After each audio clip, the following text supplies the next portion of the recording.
How are you all? I hope you all are fine. So children, be safe and keep learning.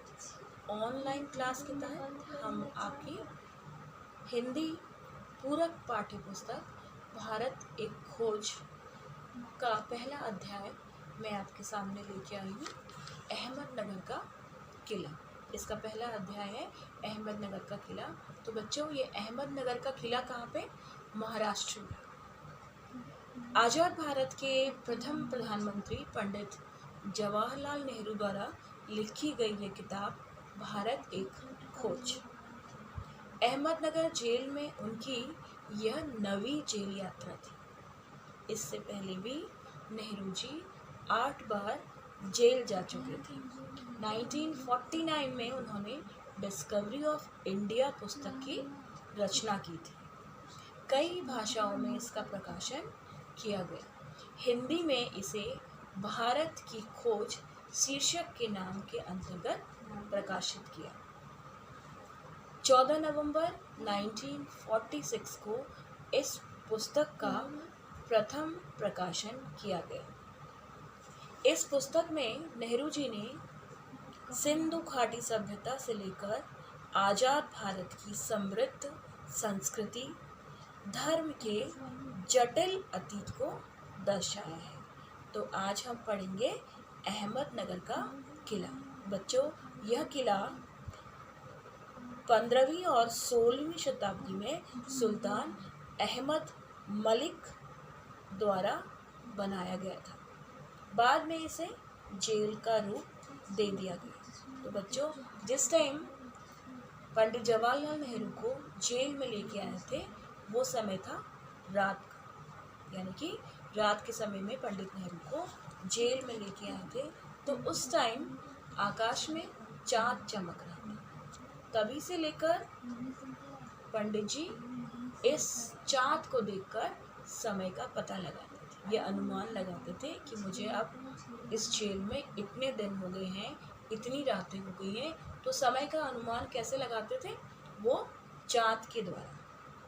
तो बच्चों, Ahmednagar jail में रहते रहते पंडित जवाहरलाल नेहरू को बागवानी करने का बहुत शौक था। इनके हाथ में हमेशा कुदाल रहती थी और ये हमेशा खुदाई में लगे रहते थे। वह खुदाई करते रहते थे अपनी मेहनत के बल पर। अपनी खुदाई करते करते इन्होंने इसके दौरान नेहरू जी को अनेक पुरानी इमारतें, गुंबद, पुराने अवशेष मिले। आगे भी वो उस खुदाई को जारी रखना चाहते थे, लेकिन जेल के अधिकारियों ने इसकी इजाज़त नेहरू जी को नहीं दी। तो उन्हें इस काम को बंद करना पड़ा। अपनी मन की इच्छा को ख़त्म करके इन्होंने अपनी खुदाई का काम छोड़ दिया और कुदाल को छोड़कर हाथ में कलम पकड़ लिया। तो इसी दौरान नेहरू जी ने जेल में रहते रहते क्या किया? इस पुस्तक की रचना करना शुरू किया। तो बच्चों, अहमदनगर किले का इतिहास बहुत पुराना नहीं है, लेकिन इतिहास में इसका विशेष महत्व है। इस किले के साथ एक बहुत ही साहसी महिला की कहानी जुड़ी हुई है, जिसको हम चांद बीबी के नाम से जानते हैं। अपनी इस किले की सुरक्षा के लिए इस सुंदर और साहसी महिला ने अकबर की शाही सेना के विरुद्ध अपने हाथों में क्या किया? तलवार यानी कि हथियार उठा लिया। बहुत ही साहसी महिला थी। आगे चलकर ये कहा जाता है कि इसी के दल के किसी व्यक्ति द्वारा इस साहसी महिला की हत्या कर दी गई थी। तो यही इन्होंने, इसका वर्णन भी नेहरू जी ने इस किताब में किया। भारत की खोज पुस्तक नेहरू जी के देश की विशाल और व्यापक इतिहास के प्रति प्रेम को स्पष्ट करती है। ये दिखाती है कि नेहरू जी को अपने देश से और देश की आज़ादी के प्रति कितना प्यार था। यह किताब नेहरू जी को एक बेहतरीन लेखक के रूप में स्थापित करती है, जिसमें भारत के इतिहास की घटनाओं को नेहरू जी ने गद्य और कहानियों और व्यक्तिगत अनुभवों और दार्शनिक सिद्धांतों के रूप में हम लोगों के साथ साझा किया है। उस समय जब भारत में स्वतंत्रता आंदोलन चरम सीमा पर था, तो सभी राजनीतिक गतिविधियों से दूर रहकर नेहरू जी इस किताब को जेल में लिख रहे थे। विवादों से दूर इस महान ग्रंथ की रचना की थी पंडित नेहरू ने। देश के प्रति प्रेम की मिसाल है ये किताब। जेल के वातावरण को बेहतर बनाने